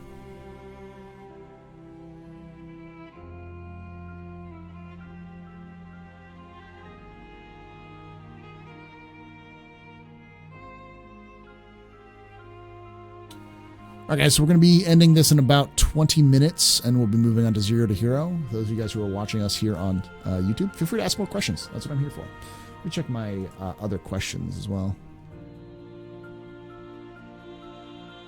Close that.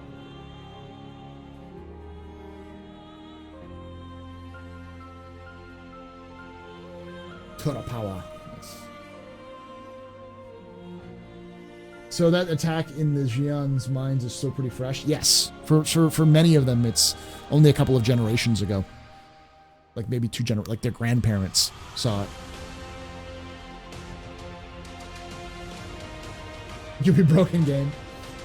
No raffles right now, but we will be doing a raffle tomorrow for a bike.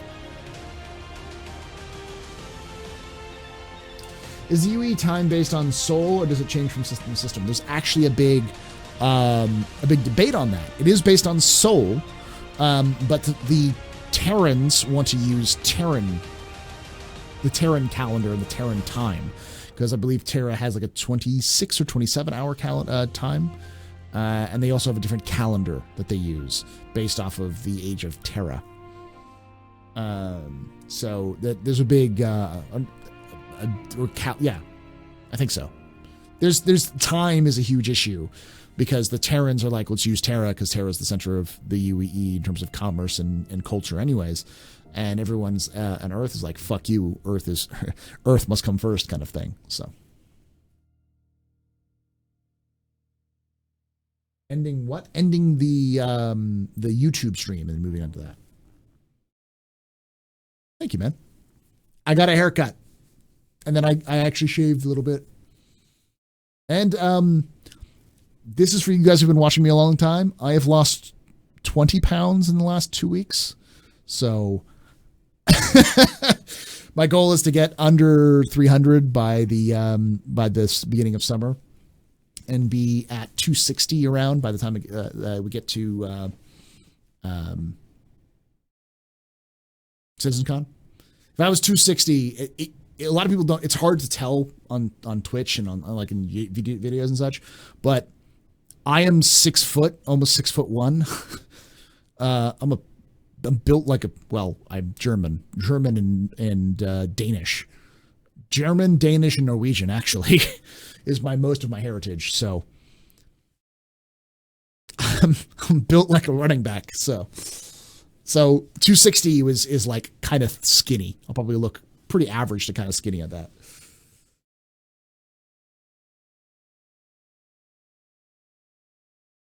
Unfortunately, I don't have sponsorship with Harry's yet. I used to, but what kind of missions am I really looking forward to? You're looking classy as fuck. It would get it. Thank you. I'm looking forward to story missions. I really want to see lore play out in game, where players have a chance to impact it, and that story, like the Xenothreat missions. I can see the Xenothreat missions being you had to be there to experience it, and then the next patch it's gone, and then they've changed the stories because of the Xenothreat missions, and that might affect Pyro. It might affect Stanton. There could be some long-term ramifications for it, and if that's the case, oh baby, I love it. I love that shit, because that's the kind of shit I like. I get ready for that. I like lore, and that's telling stories and making history, and that's fantastic. Because players then, if they weren't around, if they come in 2 months after that's over with, people could be like, man, you missed the Xenothreat invasion? Shit, that shit was awesome. And people going, what? And that makes people want to play the game more, which means that you have more interactions. It means you have more testing. You have more people kind of talking about the game. You'll get articles written about it. I'll do videos on it because that's what I do. I'm like well into production of the Jumptown Wars documentary. So it's an idea. Yeah, I expect to hit a plateau at some point, but I also have been doing intermittent fasting. So, and upping my activity a little bit. So it seems to be going pretty well. I thought I'd hit a plateau already, but I haven't. So.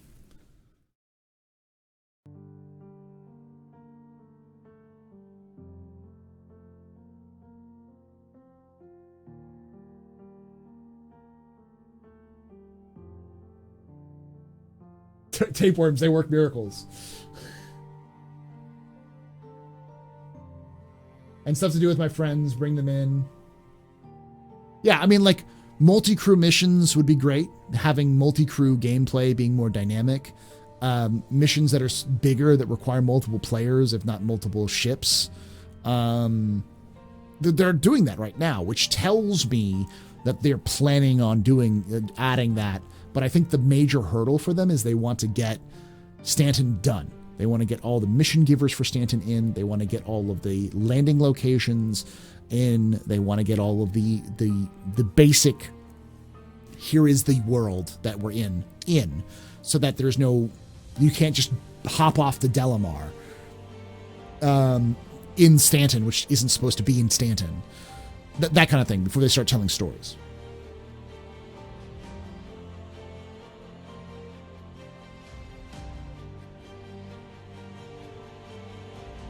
Well, guys, retweet the stream if you got a chance to. Thank you, Taco. That reminds me, for those of you in there, I'm going to give you guys a 50 for hanging out. Do a quick beer raffle as well.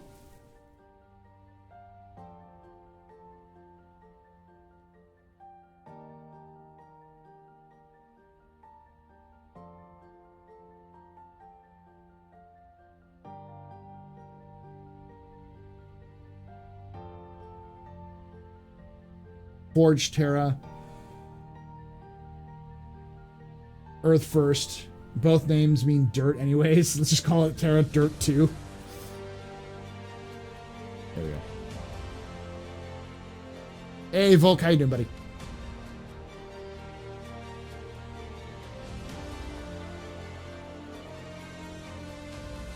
It's great to see so many people. I was not expecting...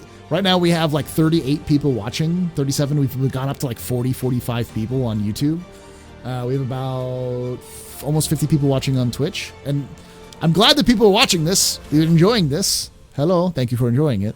And if you're watching this like recorded on YouTube, we do this live on Tuesdays. It's Thursday now, but we usually do it live on Tuesdays. So. Thanks, man.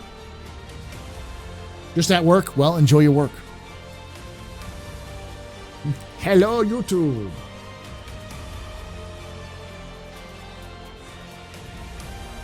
Let me check that questions thing again real quick.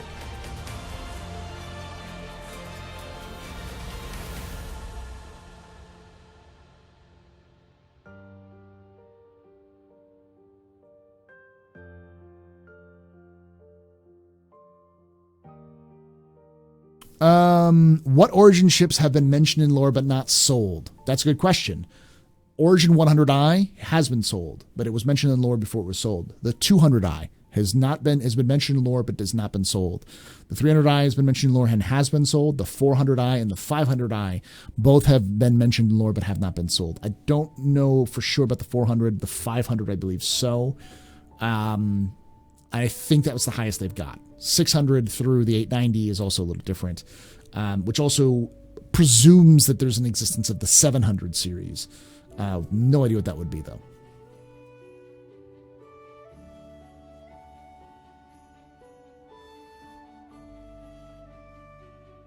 It's all right, Telegram. Paul sounds so slow.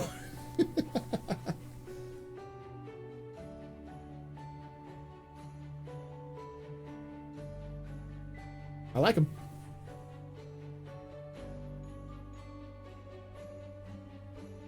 Later, Tyler. Thanks for hanging out, man.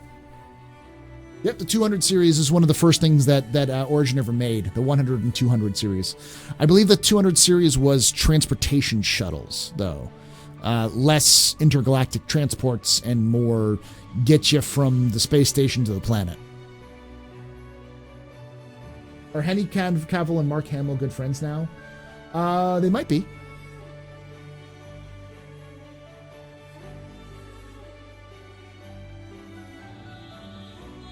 Luxury cargo, more like luxury. Think of it kind of like a limo.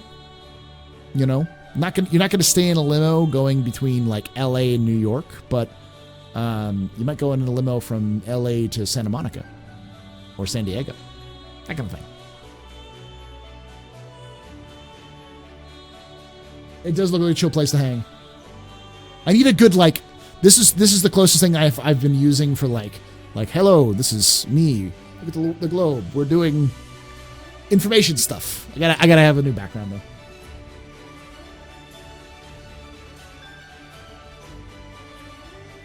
The game link in Discord. What game link?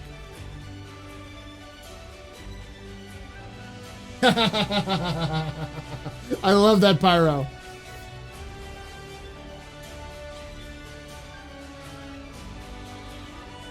Stream Raiders. Ooh. Yeah, I can put that in. I think I used to put something in like that.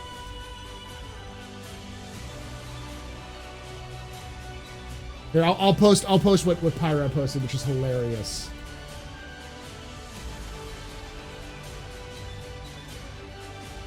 I'll show you guys here.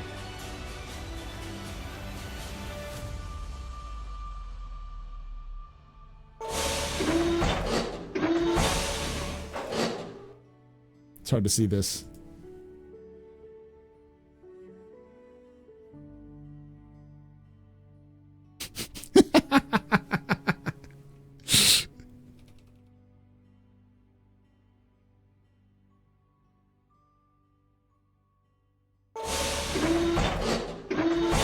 Such passion.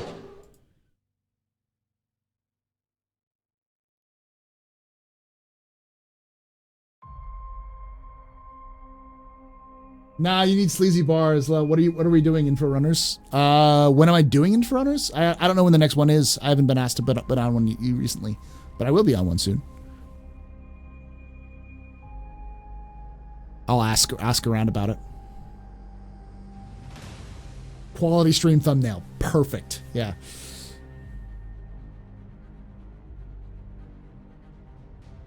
Yeah, it's nice. It's nice little extras to do.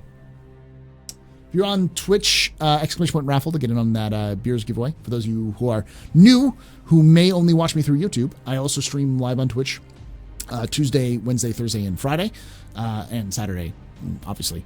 You know that if you watch Captain's Table. But I do giveaways on Fridays, and I give beers out throughout the week, and I do it through raffles and just for like follows and subs and that kind of stuff. I drop extra beers in there, but you got to be watching, kind of thing. So come hang out. I'm actually one of the info runners. You'll see me on a couple of their episodes. I am one of the info runners.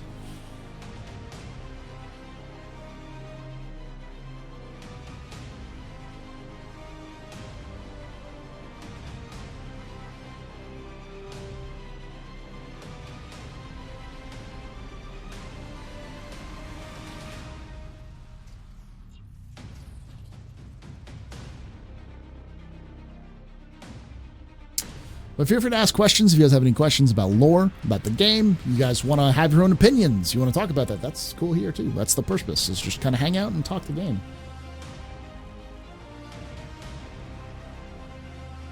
Though I am going to take this time to draw the winner for February, which I haven't done yet. The other thing that I do is once a month I give away a big ship.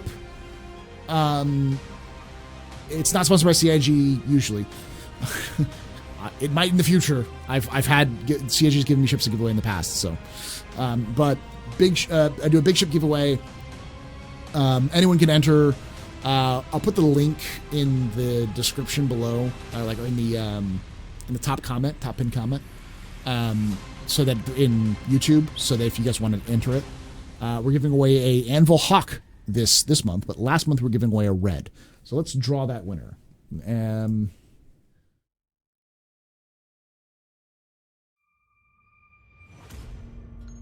One.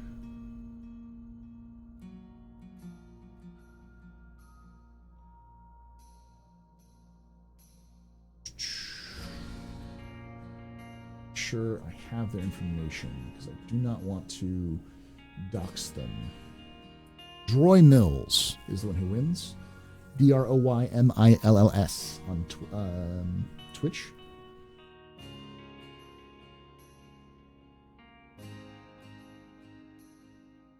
Congratulations, you won a red. I'm going to gonna reach out at the email and see if I can get them to comment. Target Drone, thanks so much for the Twitch Prime sub. Shots and cheers in chat, guys, for Target Drone. Let's do this for all of you wonderful folks.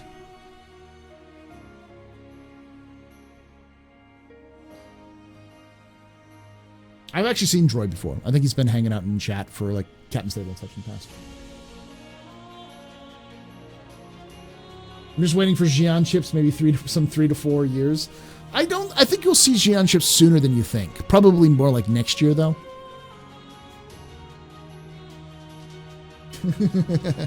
That's nice, Boo. That's nice.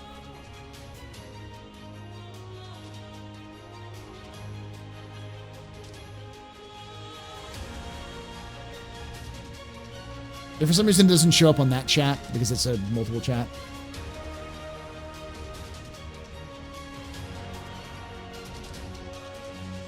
Shots.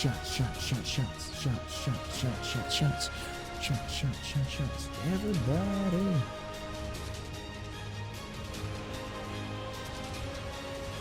Be nice to see ambassador missions and faction rank system for as well. You definitely will see that in the future.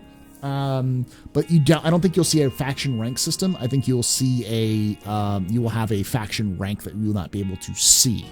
It'll be dictated by your access to certain things.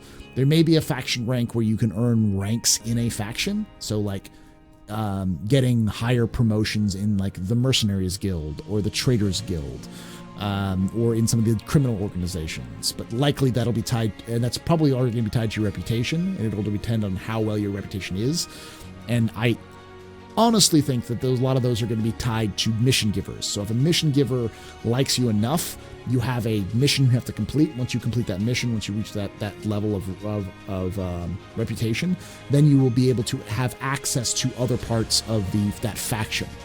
Essentially, the more you do things for them, the more they trust you, the more stuff they're going to unlock for you to be able to use or buy.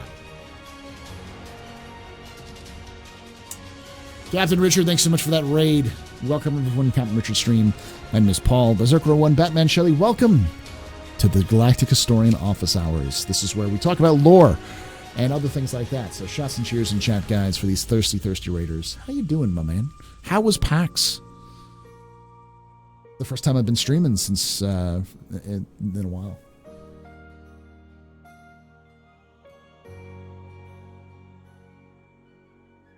You think we'll be able to re-enlist in the military? No, but I do think you'll be able to. I do believe that you'll be able to work for the military, kind of like a private contractor. You think they'll add tomb raiding missions? Yes, they will. On the Tavaran decimated homeworld from the old war, I bet you they'll have some sort of tomb raiding or some sort of missions to go pilfer places in like the Hadesian system. The super flew underground. Managed to dodge all the coronas being thrown at you.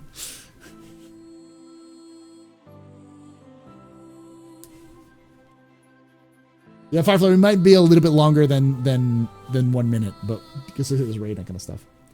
Does the backer rank system such as High Admiral mean anything in the actual verse? No. It doesn't. It just tells you how... It used to be the pledge system for how much money you've put in. Yeah, you could do like kind of like a privateer, but more like private military contractor is likely what you're going to be as a citizen, as an ex-military officer. Yeah, military officer. Get a letter on mark from the UEE? Yeah, I don't doubt it. I mean, I wouldn't doubt that they'd have some sort of letter of mark system for well, maybe the Vandul, but that's more like a mercenary. They doesn't really care. You might get a privateer missions for Banu or for Xi'an against those Banu or the Xi'an. Get a little bit of letter of mark, secret piracy against the Xi'an for the advocacy. Poke that bear real hard. Do something. Come on, turtle. Do something. Do something.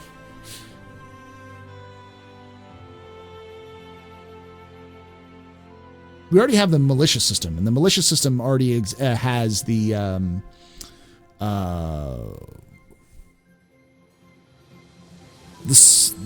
Civilian Defense Force, the CDF, which is a civilian and citizen run organization out of the advocacy. Think of them as letter of mark. Think of that as the letter of mark. Advocacy auxiliary. That's the CDF. That's actually what the CDF is. More of like an auxiliary force for the advocacy that they can tap into when they need to. Fleet commander.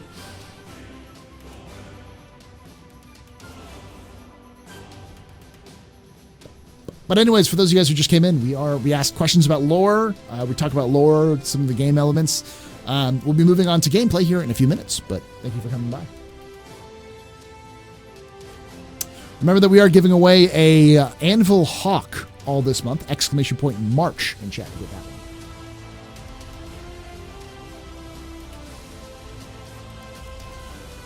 So letter of marque against the Xi'an if something goes wrong, then deny involvement. Exactly. Yeah, something like you're getting paid by the UEE to go mess with their trade lanes, but if you get caught, they'll deny all evidence, sort of thing.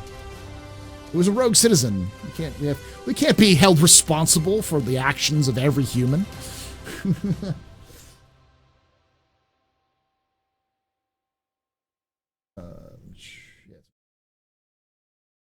All right, good luck to everyone who entered. This is for beers. And the winner is Fat Docs. If you're here, say something in chat so I can give you your beers.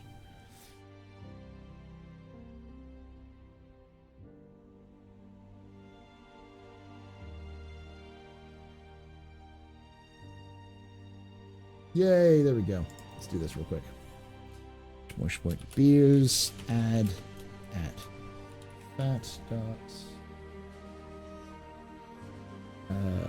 20. Loin, we're at the point where I'm getting voice actor lines and putting them up and I'm waiting for the main narrator to finish up his lines. It's a 20-minute line. 20 minutes of audio from the narrator himself. That's just the narrator, not including in some cases 3 or 4 minute long stories that are done in universe for the quotes and stuff. It's a 30 to 45 minute video, and generally speaking, I say 1 minute takes maybe 1 to 5 minutes takes about an hour of post-production work. So this is going to be a good 72-hour plus project for my work behind the scenes, getting all this stuff set up. It takes a little bit longer to get everything set up first and then pushing along. But for those of you who don't know, I'm doing a legitimate documentary about the Jumptown Wars. So, and how they fit into lore, because they're actually a lore story.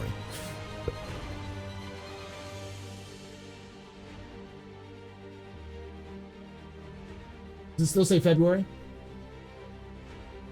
Oh, it's linking to the February page. Okay, so let me fix that. Commands.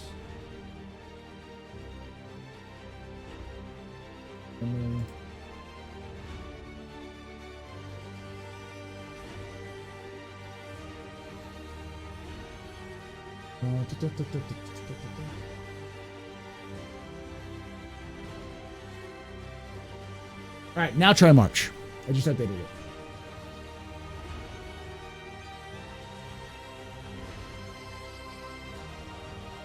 Yeah. One rank, there was a gun. There's a special edition pistol and sniper. I can't remember which way. Yeah, there's this shotgun, pistol, and sniper, I think, which are gold. Can't remember which rank that was. And then there's also the gold suit. Then at one rank, you get a civilian model F8, and the other one you get the military model F8.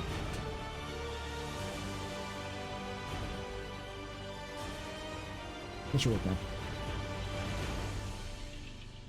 It is I'm taking a lot of inspiration from Ken Burns. I've always loved Ken Burns, and if I couldn't do Ken Burns documentary, I would do something more akin to recreations, but it's just, I can't do recreations yet. There's not enough assets in game, and it would take a long time and a lot of effort.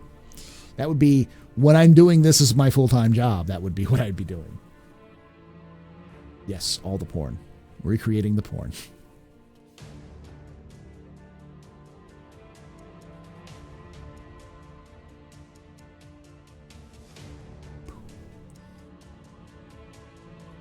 All right, guys. So I'm going to save the best for last. This is something that I've been talking about and working on for a while. And I began some of the initial research steps for it. It's something that's going to be done probably, at least version 1 will probably be done by just before CitizenCon. One of the things I do on Saturday mornings is something called the Spice Must Roll. And the Spice Must Roll is a tabletop RPG game set in various different sci-fi universes. The first season we did the Expanse RPG, which was Actium is the name of that series. Then we did right now we're doing the Star Trek. We're doing the Star Trek Adventures RPG. Who knows? And that's for that's called Vasquez, Star Trek Vasquez. We're going to be doing season 2 of Actium after Vasquez. But one of the things I've been looking at long term is playing all these tabletop RPGs in space made me go, you know what? Star Citizen has a ridiculous backstory and has a lot of lore and other elements in the game already. And I know people in the past have tried to adapt the Star Citizen universe into tabletop RPGs, but I've never seen anything beyond just tinkering. So what I've been doing and kind of working through is finding a good tabletop RPG to modify for the Star Citizen universe. And I found one, and I've been looking at it and trying to work through it. If you've never heard of a game called Stars Without Number, it is a sandbox-based tabletop RPG. And I have started the process of taking Stars Without Number, because it's free. There's a free version you can get. And then using that base system and, modifying it here and there for starships and for weapons and armor and that kind of stuff. And creating a Star Citizen kind of hack for it. My plan is to use it for the actual Spice Must Roll using that system.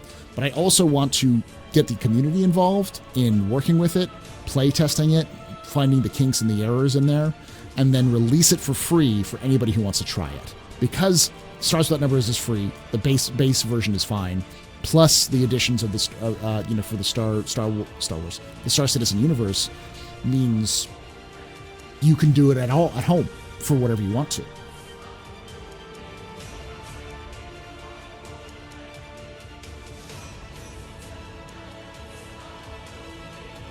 Yeah. So that way people can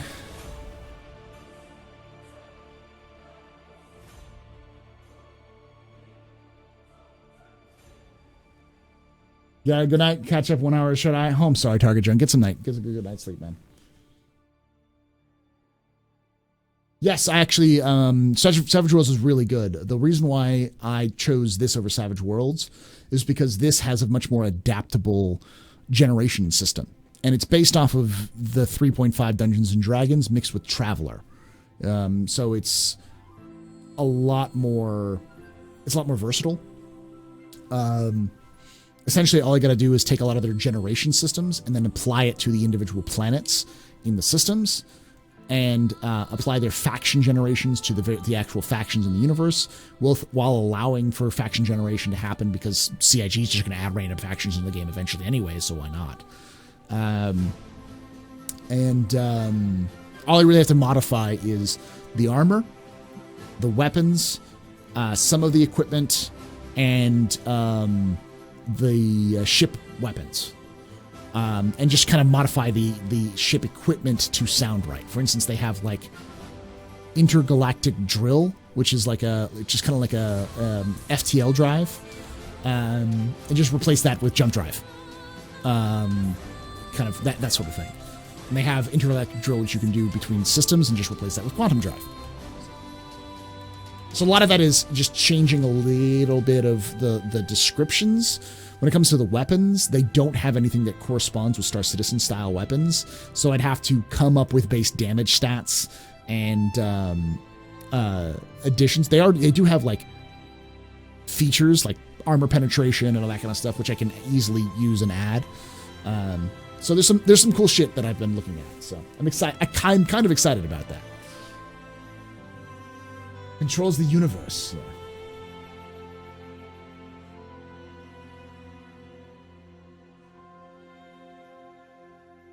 Yeah, I mean, like I started like going through it and started thinking about like how I'd change things around, and I started realizing CIG's got a huge universe. It's a lot of lore that's involved in it. A lot of the stuff is already built. I mean, it's designed for a video game, so like I don't need to build systems. I just need to put put place names on the systems. I just need to figure out the distances and how to translate that into hex squares, and that just may be arbitrary and then change it around later if we need to.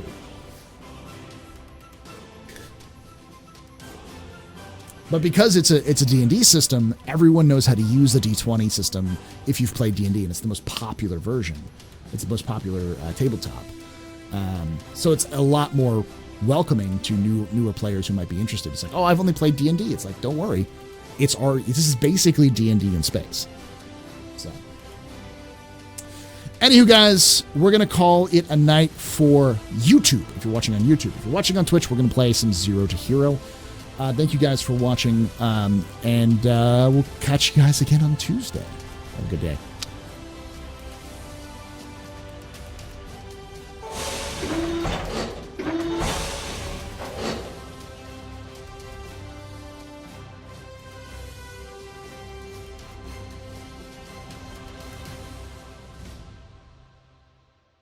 We're still here, guys. Don't worry. Don't go anywhere.